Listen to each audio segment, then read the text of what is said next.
Middle east में Trump युद्ध के दलदल में फंसते जा रहे हैं। दूसरे देशों पर दादागिरी करने वाले ट्रंप की अकड़ अब ढीली पड़ती दिख रही है। ईरान से मुकाबला करने के लिए ट्रंप यूरोपीय देश क्वाड देशों से मदद मांग चुके हैं, लेकिन सबने हाथ खड़े कर दिए। यहां तक कि नाटो में शामिल देश भी अब ट्रंप को आंख दिखा रहे हैं। जर्मनी ने दो टूक कह दिया है कि हमसे पूछकर युद्ध थोड़े शुरू किया था।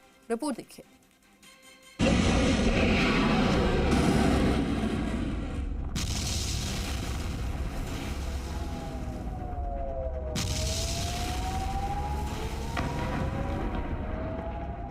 अमेरिका ईरान के मिलिट्री ठिकानों को चुन चुन कर उड़ा रहा, उसका वीडियो जारी कर पूरी दुनिया को दिखा रहा है।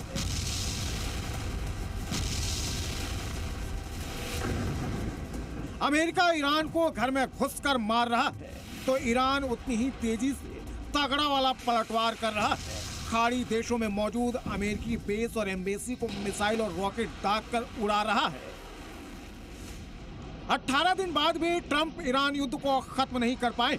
उल्टा ईरान नई नई मिसाइलों से जमीन से लेकर समंदर तक अमेरिका के युद्ध वाली सनक का भूत उतार रहा है। ईरान ने ट्रंप को फंसा दिया है। ट्रंप अब मिडिल ईस्ट में बुरी तरह से घिर गए। दूसरों की मदद करने का दावा करने वाले ट्रंप अब खुद मदद की मांग कर रहे हैं। ट्रंप ईरान को घुटनों पर लाने चले थे, लेकिन ईरान ने सिर्फ स्ट्रेट ऑफ होर्मुज को बंद कर अमेरिका को घुटनों पर ला दिया है। We get less than 1% of our oil from the strait. हमें अपने तेल का 1% से भी कम हिस्सा हॉर्मुज स्ट्रेट से मिलता है। कुछ देशों को इससे अधिक मिलता है। जापान को 95%, चीन को 90% और दक्षिण कोरिया को 35%। हम चाहते हैं कि वे हॉर्मुज स्ट्रेट में हमारी मदद करें। लेकिन इस महायुद्ध में यूरोप ने भी हाथ खड़े कर दिए। नाटो देश भी मदद करने से इनकार कर चुके हैं। क्वाड देशों ने भी कह दिया है वो ट्रंप की मदद नहीं कर पाएंगे। जिस यूरोप के साथ अमेरिका का घर जैसा रिश्ता है, अब वो यूरोपीय यूनियन भी ट्रंप को दूर से ही थैंक यू बोल रहा है।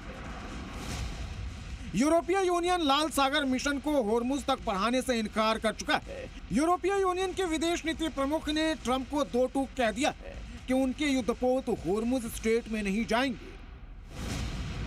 ट्रंप को लगा था अमेरिका के साथ मिलकर नाटो के सभी 32 देश मिलकर ईरान को मारेंगे, लेकिन सभी ने इनकार कर दिया है। जर्मनी बोला ये यूरोप की जंग नहीं है। ब्रिटेन भी कह चुका है कि वो इस युद्ध में नहीं फंसेगा। इटली भी इस सैन्य कार्रवाई में शामिल होने से इनकार कर चुका है। कनाडा भी होर्मुज में अपनी युद्धपोत भेजने से मना कर चुका है। टर्की ने पहले ही कह दिया है वो इस युद्ध में अमेरिका का साथ नहीं देगा। स्पेन भी ईरान के खिलाफ अमेरिका को अपने सैन्य अड्डों का इस्तेमाल करने से मना कर चुका है। पोलैंड, स्वीडन, एस्टोनिया तक कह चुके हैं कि ये युद्ध उनका नहीं है, ये अमेरिका का युद्ध है, ट्रंप खुद लड़े। ये सभी वो देश हैं जो नाटो के सदस्य हैं, लेकिन अमेरिका की मदद करने से इनकार कर चुके हैं। I was very surprised with the United Kingdom.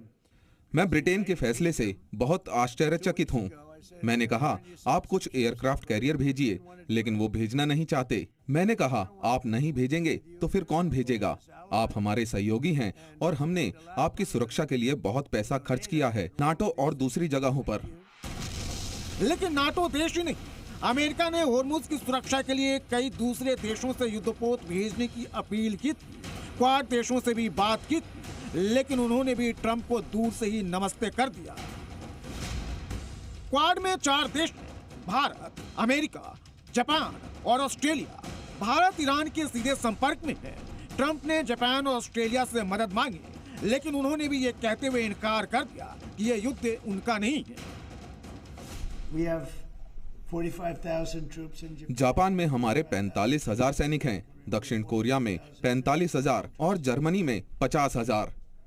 हम इन सभी देशों की रक्षा करते हैं, लेकिन जब हमें जरूरत पड़ी तो वो कहते हैं हमारे लिए इस जंग में मदद करना संभव नहीं है। वहीं ईरान के विदेश मंत्री अब्बास अराक्ची ने तो साफ कर दिया है कि होर्मुज सिर्फ अमेरिका, इजराइल और युद्ध में मदद कर रहे उनके सहयोगी देशों के लिए ही बंद है।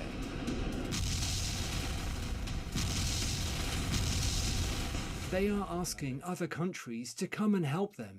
वो दूसरे देशों को मदद के लिए बुला रहे हैं। तो बता दूं, स्ट्रेट ऑफ हॉर्मुज खुला हुआ है। ये बिल्कुल खुला हुआ है। ये पहले बंद था, लेकिन जो हमारे दुश्मन हैं, जो हम पर हमले कर रहे हैं और उनके सहयोगियों के लिए बंद है। Aggression against our country and to their allies. Trump को लगा था एक बार युद्ध छिड़ने के बाद नाटो देश भी उनके पीछे पीछे आ जाएंगे और ईरान को घुटने टेकने पर मजबूर कर देंगे।